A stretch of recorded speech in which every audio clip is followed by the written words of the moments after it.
Pierre Palmade a passé 4 mois à l'hôpital après avoir causé un horrible accident de la route à Villiers-en-Bière, en Seine-et-Marne, le 10 février dernier, conduisant sous l'emprise de stupéfiants et faisant 3 blessés graves. Interné à Bordeaux, sa ville natale, à la fin de sa convalescence et sorti depuis début juin, l'acteur est toujours placé sous contrôle judiciaire strict.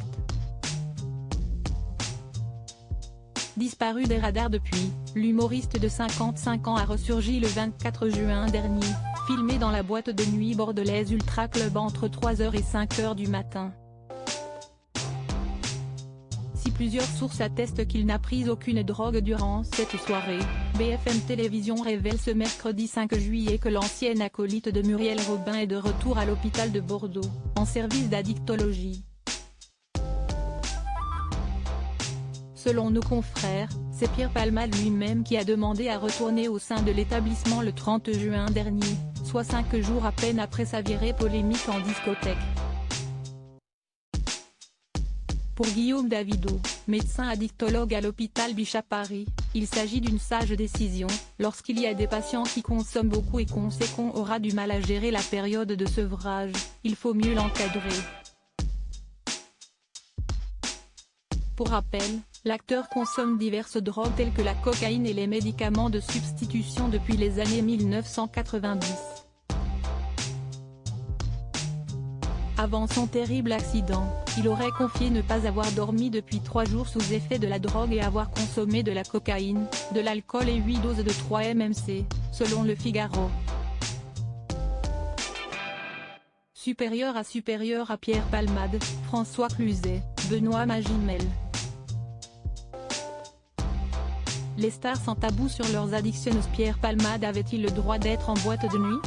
D'un point de vue légal, l'humoriste n'a bravé aucun interdit en se rendant en discothèque.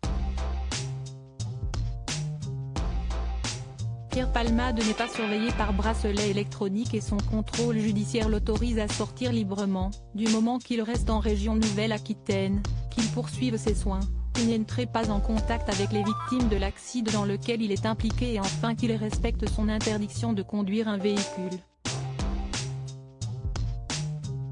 Au cours de ces quelques heures passées à l'Ultra Club, l'ex-mari de Véronique Sanson n'aurait fait aucun excès. Les gens étaient assez étonnés de le voir mais il n'y a pas eu d'incident. Plusieurs personnes ont parlé avec lui. Il avait l'air à l'aise dans le carré VIP. Il dansait de temps en temps, a déclaré Samy, le jeune homme qui serait à l'origine de la vidéo de Pierre Palmade en boîte ayant circulé sur les réseaux. Le 29 juin, Paris Match a dévoilé les consommations de l'humoriste, place, 2 rhum coca, le temps de discuter avec des clients. Crédit photo, Jacobi de Moreau.